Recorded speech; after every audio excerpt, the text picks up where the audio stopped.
Welcome back. You're still tuned into Halftime Report on CNBC TV 18. Well, it is turning out to be a day of consolidation. So let's get talking to a couple of companies since it is the end of earnings season. We have a lot of broader market companies which have released their numbers. One such company is the hospital company Rainbow Children's Medicare, which posted a strong set of Q3 FY23 numbers. Revenue and EBITDA has gained this quarter.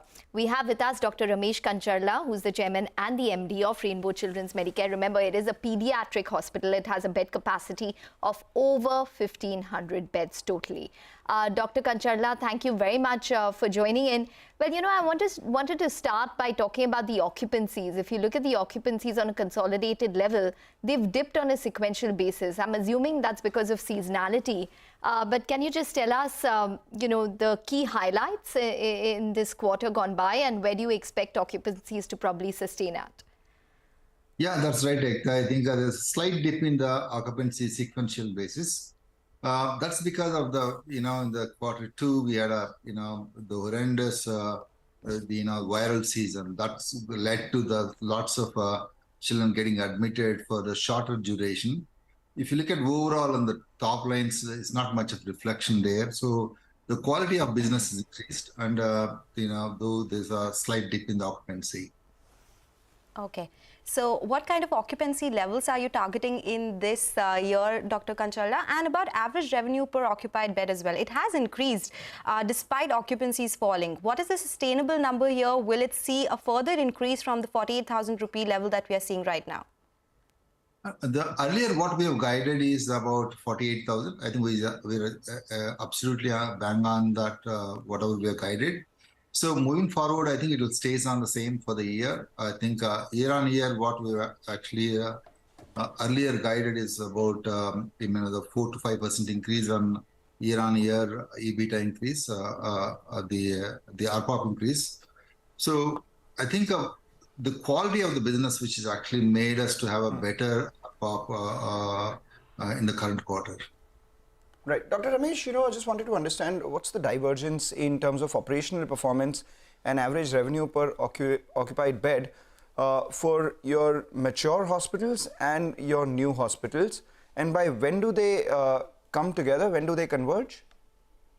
Yeah, I mean, I don't think they would come together anytime because as we go on, we keep adding the beds every year. When our run rate of adding beds about 200 beds from now on. So there's going to be always a gap because matured beds, what we say is over and above 5 years time.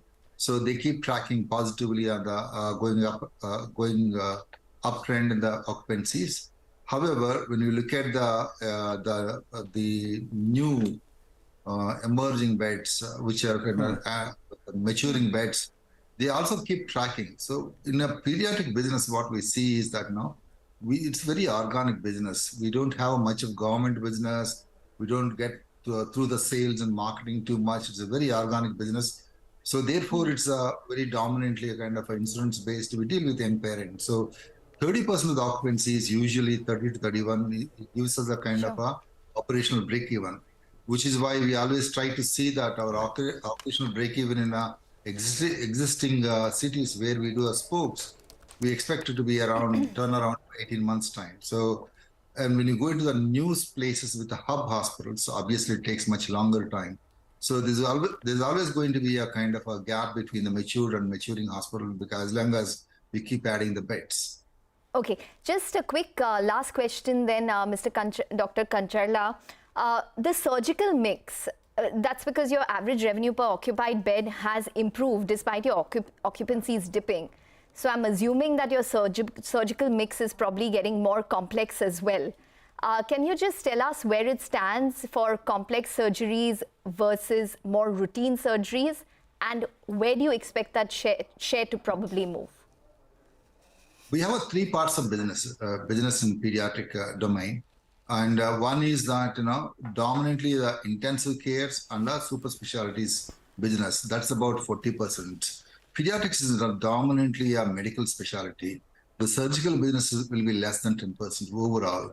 So when we look at the intensive care services, both neonates and pediatric intensive care services, plus super specialties constitutes about 40% of the business.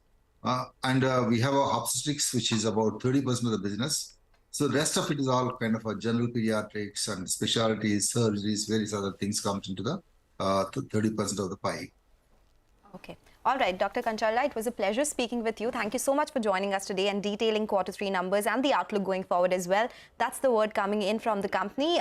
Rainbow Medical, the stock is up 1.5% in trade right now. With that, we'll slip into a break and get you more on the markets and stock-specific action on the other side. Stay tuned.